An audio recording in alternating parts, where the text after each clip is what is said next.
এটা কিন্তু 4 কোটি ডিম পার ডে বিক্রি হচ্ছে। তাহলে এই বিষয়টি তো অ্যালার্মিং, এবং সেখানে কারা করছে সেটা আমরা অলরেডি আইডেন্টিফাই করেছি এবং সেই বিষয়টাই আমরা আজকে ডিসক্লোজ করব। তাই এই মুহূর্তে গতকালকে Bangladesh trade and trading commission আমরা একটা অনুরোধ জানিয়েছিলাম। আমাদের এর মধ্যে আমরা গত 1-1.5 বছরে এই বিষয় নিয়ে 3টা মিটিং করেছিলাম। সেখানে আমাদের একটা রিকোয়েস্ট ছিল Bangladesh trade and trading commission এটি একটি অ্যানালাইসিস করবে বাণিজ্য মন্ত্রণালয়ের রিকোয়েস্টে। তারা একটি অ্যানালাইসিস করেছে এবং গতকালকে সেই মিটিংটা হয়েছে এবং সেখানে লাইভ স্টক মিনিস্ট্রি সহ আমাদেরও প্রতিনিধিত্ব ছিল। সেই মিটিংয়ে যিনি এটি গবেষণার যে তথ্য সেটা এখানে উপস্থাপন করার জন্য আমাদের ট্রেড অ্যান্ড ট্রেড কমিশনের উপপ্রধান জনাব মাহমুদুল হাসানকে অনুরোধ করব যে আপনাদের স্টাডিতে কি বেরিয়ে এসছে।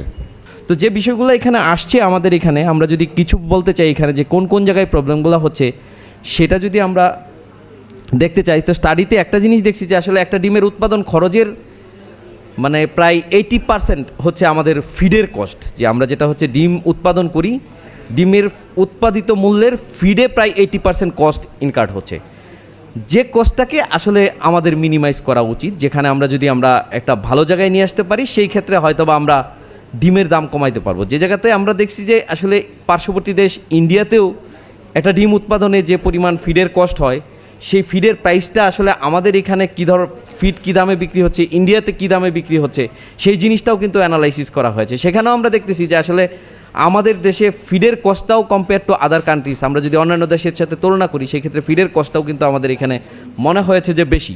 তো সেইটাতেও কাজ করার সুযোগ রয়েছে যে কেন আমাদের এখানে ফিডের কস্টটা বৃদ্ধি পাচ্ছে, সেটাও একটা দেখার বিষয়। কারণ হচ্ছে ফিডের যত ইনগ্রিডিয়েন্টস আছে আমাদের এই শিল্প সুরক্ষায়, ফিডের সকল ইনগ্রিডিয়েন্টসেই আমাদের যারা ফিড উৎপাদনকারী শিল্প, যারা ফিড উৎপাদন করে স্থানীয়ভাবে, তারা কিন্তু ফিডের সকল ইনগ্রিডিয়েন্টস ইম্পোর্টের ক্ষেত্রে শুল্ক রেয়াতি সুবিধা ভোগ করে, যেটা হচ্ছে মোরলেস আমরা জিরো ডিউটিতেই অধিকাংশ যে ইনগ্রিডিয়েন্ট সেটাতে জিরো ডিউটির সুবিধা দিয়ে রাখছি।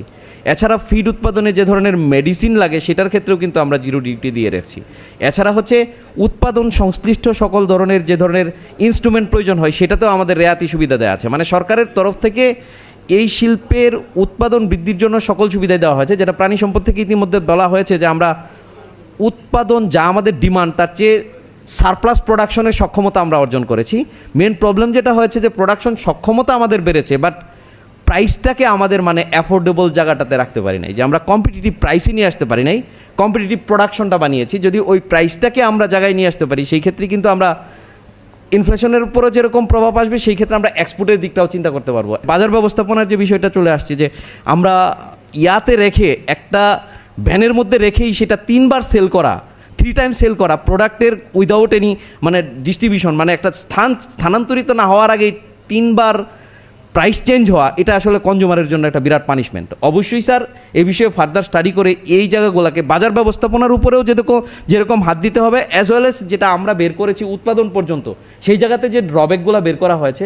যেহেতু স্যার স্টাডিটা এখন পর্যন্ত আমরা স্যার পাবলিশ করি নাই, আশা করি স্যার নেক্সট উইকের মধ্যে পাবলিশড হয়ে যাবে।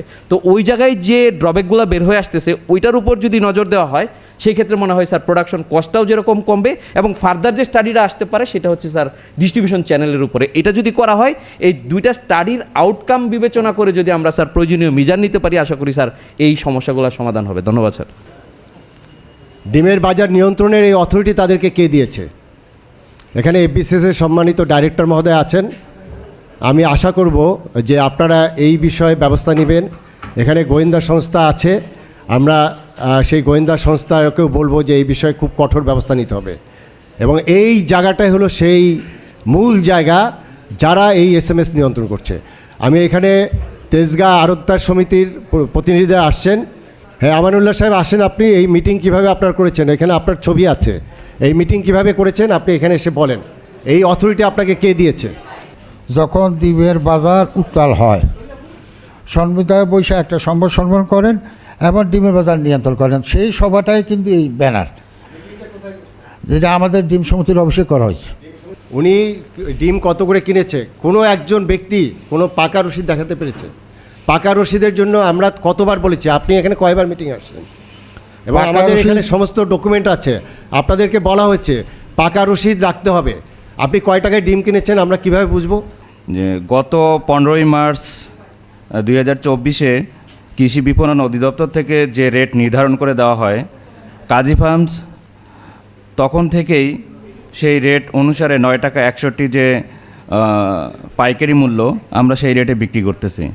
কিন্তু পাশাপাশি বাংলাদেশে আজকের তথ্য অনুসারে প্রায় 6.5 কোটি ডিম ডেইলি উৎপাদন হয়, যেহেতু 104টা ডিম আমাদের দরকার, সেখানে সারপ্লাস হিসাবে 134টা ডিম হয়। তো আমাদের সেখানে শেয়ার হচ্ছে মাত্র 3 থেকে 4%।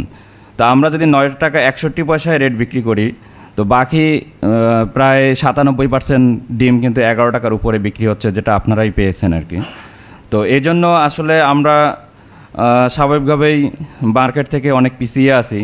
আর এছাড়া বারবার আমাদেরকে যে ব্লেমটা দেওয়া হচ্ছিল যে আমরা সিন্ডিকেট করি বা সিন্ডিকেটের মাধ্যমে নিয়ন্ত্রণ করি, তো বিগত তো আমরা তো অনেক কম রেটে বিক্রি করলাম, কিন্তু সেখানে কিন্তু ডিমের বাজার আসলে সেভাবে কমে আসলো না।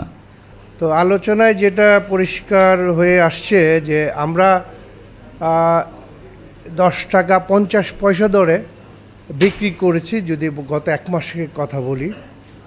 এইটা নির্ধারিত দাম, কিন্তু বাজারে দেখা যাচ্ছে যে ইভেন 14 টাকাও উঠেছে ডিমের দাম। মানে আমাদের প্রডিউসার হিসাবে 30 থেকে 40 পয়সা অনেক হাই রিস্কে এই প্রফিট মার্জিনটা রাখাটা খুব টাফ হয়ে যায়।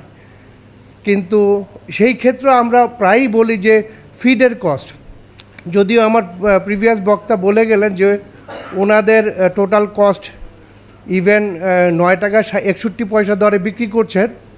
তো এটা আমি জানি না, যারা পোলট্রি এক্সপার্ট তারা জানে যে 115 গ্রাম যদি ফিড খায় 60 টাকা দরে 8 টাকা প্লাস। একজন আমি হজ করেছি, আল্লাহ আমাকে সেই তৌফিক দিছে।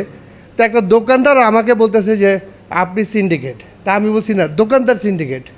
তো এটা নিয়ে তর্ক করে প্রমাণ হয়েছে যে সে একটা ডিমে 1 টাকার উপরে লাভ করে। ইভেন তাকে আমি বলছি যে না, তুমি হজ করতে আসছে 2 টাকা লাভ করলা কেমনে? তার কেনা 12 টাকা, সে 14 টাকা ডিম বিক্রি করে, অথচ সে ব্লেম দিচ্ছে প্রডিউসার।